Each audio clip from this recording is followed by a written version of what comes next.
everyone, welcome back to the Awesome Physio YouTube channel.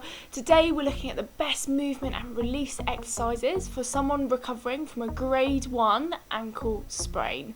So you always want to start off with ankle mobility, so aiming for 10 reps in flexion and extension, and then 10 circles one way and 10 circles the other way. The reason why is although there's laxity forms when we've injured the ligaments around the ankle, and obviously that they're absolutely vital for support, we can also get stiffness and soreness forming in the joint because obviously we change how we move, our mechanics, when we've injured the ligaments around the ankle. So we're looking at, like we said, up and down, circles, and then we want to try and write out the alphabet because it's that really intricate movement that is absolutely vital to regain around the ankle joint.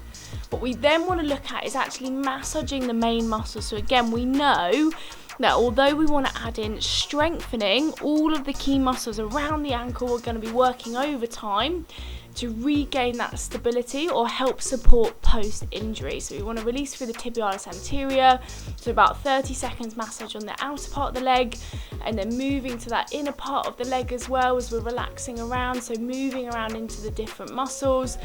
So we're making sure that we're releasing around the ankle as well.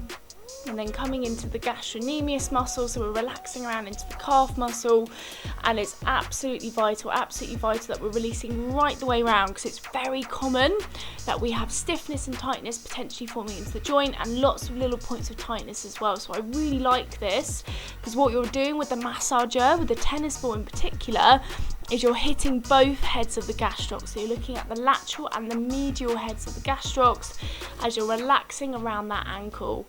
Once you've massaged around the main muscles on the upper part of the leg, you then want to release into the plantar fascia. And again, the reason why is if you've damaged, for example, more commonly the outer ligament of the ankle, so the ATFL, the anterior talofibular ligament, you're more likely to put pressure underneath into the plantar fascia, and again in quite abnormal places. So you might find the outer plantar fascia, so near the little toe, is a lot tighter than on the inner arch, but you want to relax through.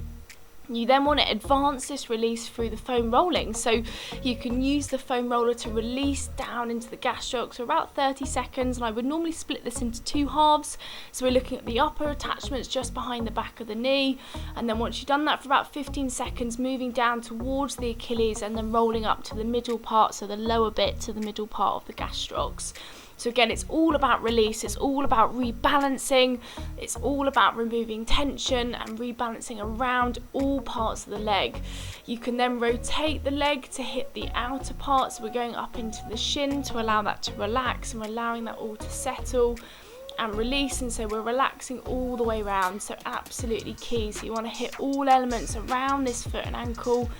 And again, moving into the different muscles either side, so relaxing up into that inner part of the leg as well, and just making sure you're removing any tightness. So again, post-injury, it's not just about restabilizing, which of course we cover in our best of strengthening video, but it's also about removing any tightness and releasing through. You can then stretch into the calf muscle because again, if you're lax through that ligament, you're going to be moving and you're going to be tightening into that calf muscle to help with that stability.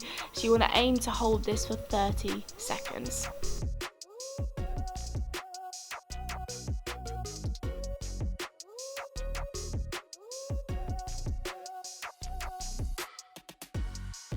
Finally, we want to do something to actually decompress the talocrural joint, so the ankle joint.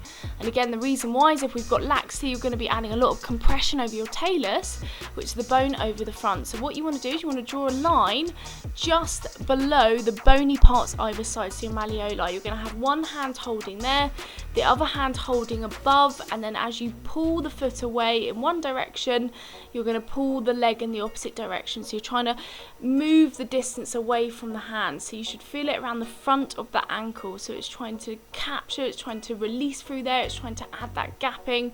You can change the hand position, so again you're pushing the hand down towards the toes and the other hand is pulling up, so that one's pushing down and the other hand is pulling up towards you and you're tractioning through.